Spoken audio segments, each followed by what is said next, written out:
over 1 year, it's up about 3%, but that's the only green that I see, right? If I do month to date or 6 months or whatever, it's all red, well off that $58 high that we saw last August into September.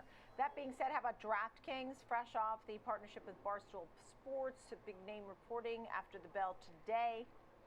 Earnings after the bell today. DraftKings coming off a strong a strong Super Bowl performance. So the DraftKings, here's what they're expecting today. Nicole, they come out with earnings after the bell today.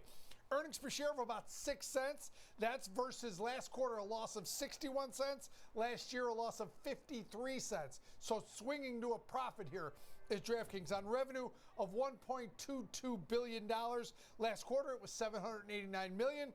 Last year, $855 billion. So after a dip in revenue, surging back to $1.22 billion. And you're right, they made that deal with Barstool, which is a key demographic in terms of younger voters and sports enthusiasts. So yeah, so a little bit of momentum here with DraftKings going into earnings after the Super Bowl. The deal with Barstool, we'll see how they come. They're expecting 6 cents a share earnings per share.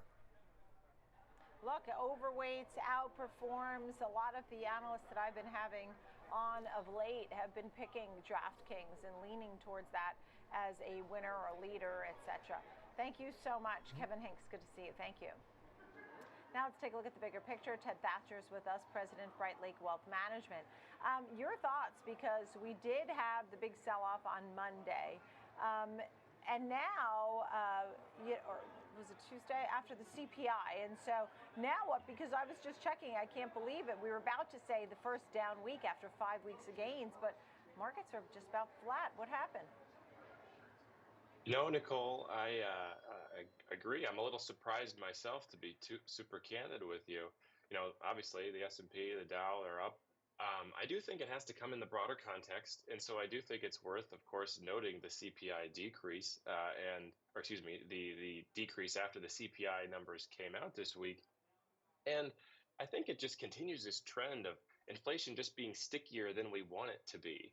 And obviously the market is trying to price this in properly. It's basically balancing these, I'll say positive economic data points that we've been seeing. Last week, the amount of new jobs created, obviously in contrast to the inflation number, sticking there. And so obviously all this in the context of what the Fed is going to do with rates. We saw the all-time market highs, and I think that even what we're seeing now has to be in context with that too. Remember, what really drove that all-time high, at least from my perspective, was two primary things. One, what the market was pricing in when it came to potential rate cuts this year. The December meeting of the Fed even hinting at 2. If you remember, the futures markets at the time were pricing in 7 rate cuts, at least with a 61% probability.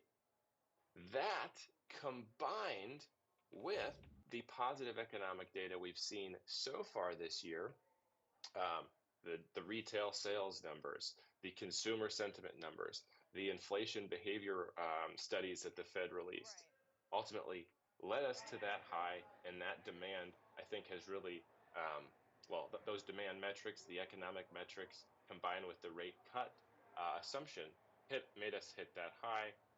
Now, at the end of the day, though, with good economic data, positive demand numbers, combined with a higher rate of inflation than we sort of want to see, than the Fed wants to see, it's hard for me to think that that kind of data can coexist with an assumption that we're going to see significant rate decreases. And so I do think the market is struggling to try and reprice the speed at which we're going to see those decreases. Does that make sense? And so from there, we have to say, of course, what are the consequences? So, look, there were some people who were overly optimistic. There were people who were saying 6 or 7 cuts. The Fed said 3 cuts. And the soft landing still seems to be a possibility. There are others who think a recession is it's not an if, but a when. Do you think there really Yeah. could be a recession? It's a good question. Do I think that there's going to be a recession? Ultimately, I think it's going to come down to, the speed at which we see these decreases. I think it's very likely we are going to see some decreases. And it's hard for me to say, especially with as much political pressure as there's going to be with the election coming up, uh, to lower rates, that we're going to see a sort of sharp, sharp recession. Now, to your point there, this soft landing phrase has been thrown around and thrown around. And ultimately, I think the way I look at it, it's just going to be a bit of a bumpy landing. Um, it's just impossible for Jerome Powell, who came out I think it was last week, he was on 60 Minutes, and even mentioned specifically that he didn't see any reason to lower rates really quickly. And if we have to digest higher inflation numbers and not have the decreases that are being, assumed, then how can we not have some repricing go on? Now, I then pair that as well with kind of a more specific concern that I have, and that is specifically around the BTFP, the Bank Term Funding Program, as well, which we can get into. Yes, and we've seen that, and the bank term funding program often can tell the story, and a lot of these banks putting money aside as well. They went back and they rescued a lot of those regionals. That was Hmm. part of it too. So I'd like to know your advice because we're running Yeah. out of time. I mean, the interview is almost over. So are you positive, negative? Are you telling people to buy a certain area? I mean, when are you saying that there are certain sectors? Are you saying stay diversified? Are you saying put your money in cash? As the head of this wealth management company, what's your advice to folks? I think it's appropriate for everyone looking at retirement right now to have at least a good cash cushion. I like to say around 12 months worth of cash, because the rates on money markets are still really good right now. I think it's a good time to sort of buffer up that cash if you don't have it. From there, obviously, I'm a big proponent of a diversified strategy when it comes to how the markets are being balanced right now, with the uncertainty we have more broadly in the world, and certainly with our domestic policies from a monetary standpoint.